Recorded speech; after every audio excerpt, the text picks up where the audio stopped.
Some new numbers in the last hour are helping to illustrate the devastation in Vanuatu. The group of islands off Australia was hit hard by Cyclone Pam on the weekend. The United Nations is now saying that 24 people died and about 3,300 are homeless. Now that lends more urgency to relief efforts which are underway. New Zealand and Australia are sending water, medicine, temporary shelter to those who are displaced.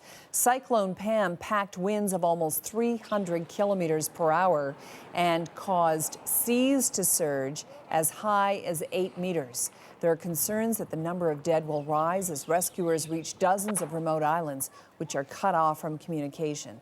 We're also learning from Ottawa that 29 Canadians are in Vanuatu and potentially affected by the cyclone and its aftermath.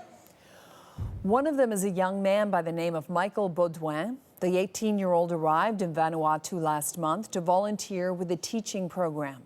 Michael went from the main island to another of the 65 islands that make up the country, the island of Pentecost. His mother, Anne Marcotte, has not heard from him for nearly a week now.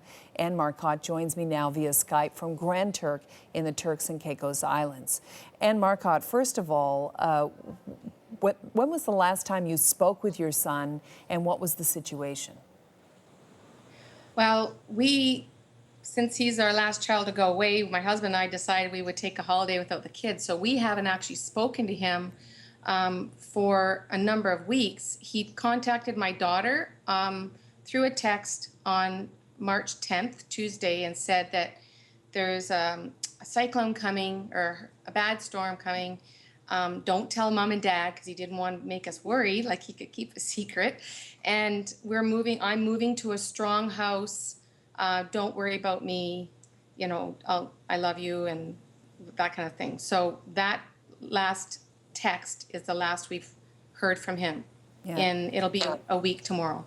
Is it possible that he's just somewhere where, as I understand it, everything's a mess? So is it possible that he's just not able to communicate? Yes, that's possible. We heard from Latitude Global Volunteering, who is the company that he's volunteering through, that he was in the school in the village, and the village he's living in is called Labaltamata. It's on the west side of Pentecost in the north part of the island. We know he was in that school when the storm hit, and it's a cement cinder block school, so it's better than much of the infrastructure they have there. He was living in a thatched hut on the schoolyards, which most certainly is no longer there. And there's no cell communication. Apparently, we've heard today that the cell tower on that island is in fact standing, but the other infrastructure it requires to get calls out or in is damaged. So yeah, we're hoping it's just a matter of he can't communicate, but we do know, you know, there are getting helicopters in the air and they're saying, you know, the damage is quite severe on the outer islands. Yeah, what was he doing there specifically?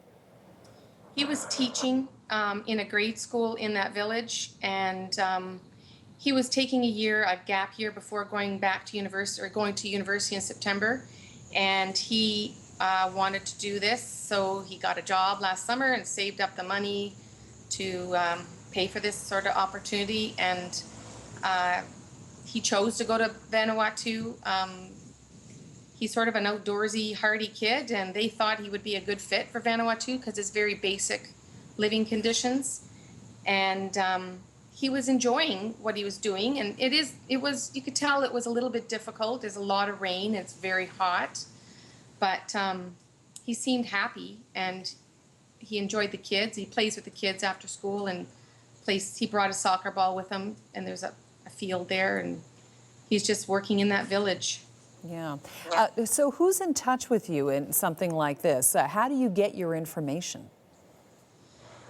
Well, Latitude Global Volunteering's been in touch. They're scrambling to try and, they have 19 volunteers in Vanuatu. 4 of those 19 are Canadian.